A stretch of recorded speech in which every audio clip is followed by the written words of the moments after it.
अगर आपको लगता है कि डील साइन करने के लिए सिर्फ एक ऑफिस और 2 पेन चाहिए तो आप गलत हैं।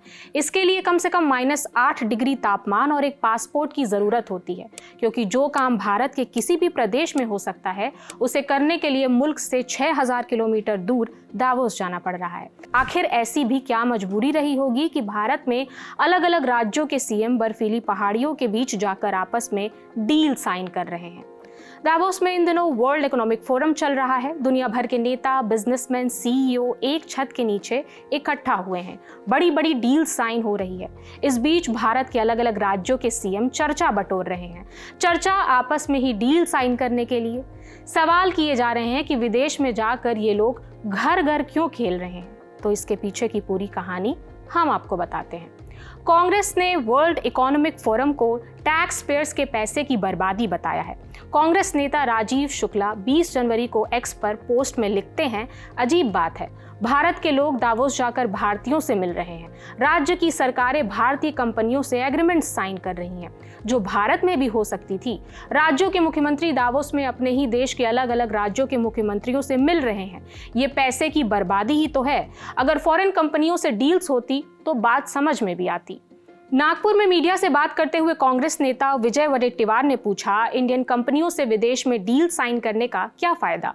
क्या फॉरेन कंपनियां सच में महाराष्ट्र में निवेश करेंगी?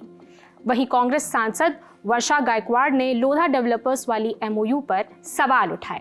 हर साल की तरह इस साल भी मुख्यमंत्री फडणवीस के साथ एक पूरा दल दावोस गया है। डील साइन हुई, जिनमें से अधिकतर भारतीय कंपनियों के साथ हैं। पिछले साल दावोस में हीरंदनानी और रहेजा समूह के साथ समझौते पर हस्ताक्षर किए गए थे, जबकि ये दोनों कंपनियां मुंबई में ही हैं। टैक्स पेयर्स का पैसा इस तरह क्यों बर्बाद किया जा रहा है?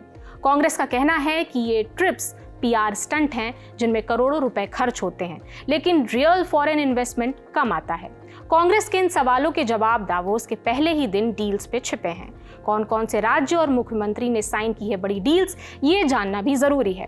पहले महाराष्ट्र की बात कर लेते हैं। वर्ल्ड इकोनॉमिक फोरम 2026 में पहले दिन महाराष्ट्र ने सबसे बड़ी डील साइन की। सीएम देवेंद्र फडणवीस ने 19 एमओयू साइन किए, जिनकी कुल वैल्यू 14 लाख करोड़ रुपए है। द हिंदू की रिपोर्ट के मुताबिक इससे 15 लाख से ज्यादा जॉब्स क्रिएट होने की उम्मीद है। ये deals consumer goods, hospitality, logistics, green steel और डिजिटल इंफ्रा जैसे सेक्टर्स में हुई है।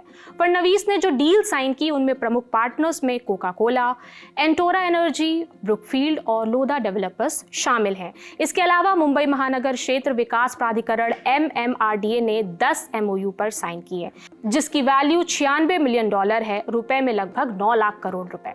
इसका फोकस लॉजिस्टिक्स, इंडस्ट्रियल हब्स और डिजिटल इंफ्रा पर है। फडणवीस ने कहा, ये ग्लोबल इन्वेस्टर्स का महाराष्ट्र पर भरोसा ही तो है। कैलिफोर्निया यूनिवर्सिटी बर्कले के साथ एमओयू साइन हुआ है। ये AI, सस्टेनेबिलिटी, अर्बन पॉलिसी और इनोवेशन इकोसिस्टम में सहयोग के लिए किया गया है।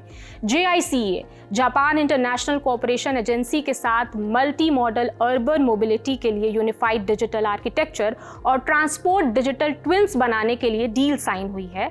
वहीं सिंगापुर की सेमकॉर्प डेवलपमेंट लिमिटेड के साथ पालघर, रायगढ़ और खरबाओं के स्ट्रैटेजिक कॉरिडोर में sustainable low carbon industrial ecosystem विकसित करने के लिए एमओयू साइन हुआ है। तेलंगाना सरकार की भी बात कर लेते हैं। इनकी UAE के साथ डील हुई है। संयुक्त अरब अमीरात UAE सरकार और तेलंगाना सरकार ने भारत फ्यूचर सिटी के विकास के लिए सहयोग करने पर सहमति जताई है। UAE के अर्थव्यवस्था और पर्यटन मंत्री अब्दुल्ला बिन तौक अल मारी WEF 2026 में मुख्यमंत्री रेवंत रेड्डी के नेतृत्व वाले तेलंगाना राइजिंग प्रतिनिधिमंडल से मुलाकात करते हैं। इस बैठक में दोनों पक्षों ने राज्य के बड़े बड़े इंफ्रास्ट्रक्चर प्रोजेक्ट्स, खासकर भारत फ्यूचर सिटी में आपसी सहयोग की संभावनाओं पर चर्चा की। मुख्यमंत्री रेवंत रेड्डी ने तेलंगाना राइजिंग 2047 विजन के बारे में बताया और 2047 तक राज्य को $3 ट्रिलियन की अर्थव्यवस्था बनाने का भविष्य निर्धारक रोड मैप साझा किया। उन्होंने भारत फ्यूचर सिटी प्रोजेक्ट के बारे में बताया। ये भारत का पहला net zero greenfield smart city है, जो लगभग 30,000 एकड़ में फैला हुआ है। इसमें AI, शिक्षा, स्वास्थ्य, इंडस्ट्रीज और एंटरटेनमेंट जोन होंगे।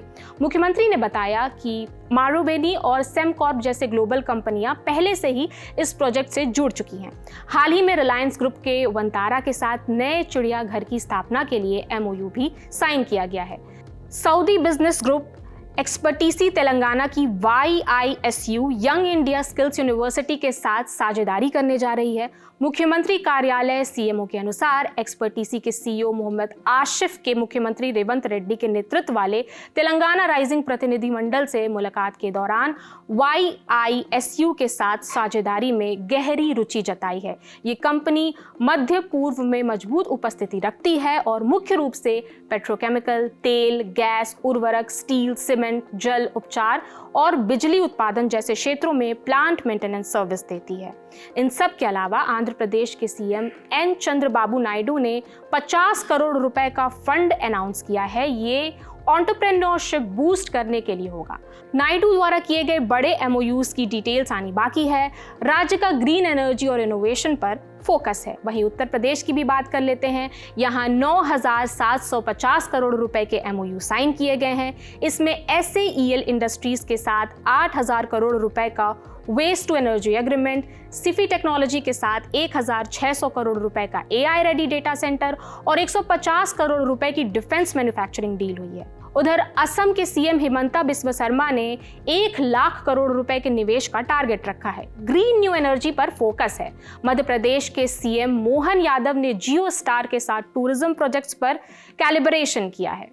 WEF दावोस में हुए MOUs क्या ग्राउंड पर दिखेंगे, ये अभी देखना बाकी है। भारत की तरफ से आने वाले दिनों में अभी कई और डील्स सामने आ सकती हैं।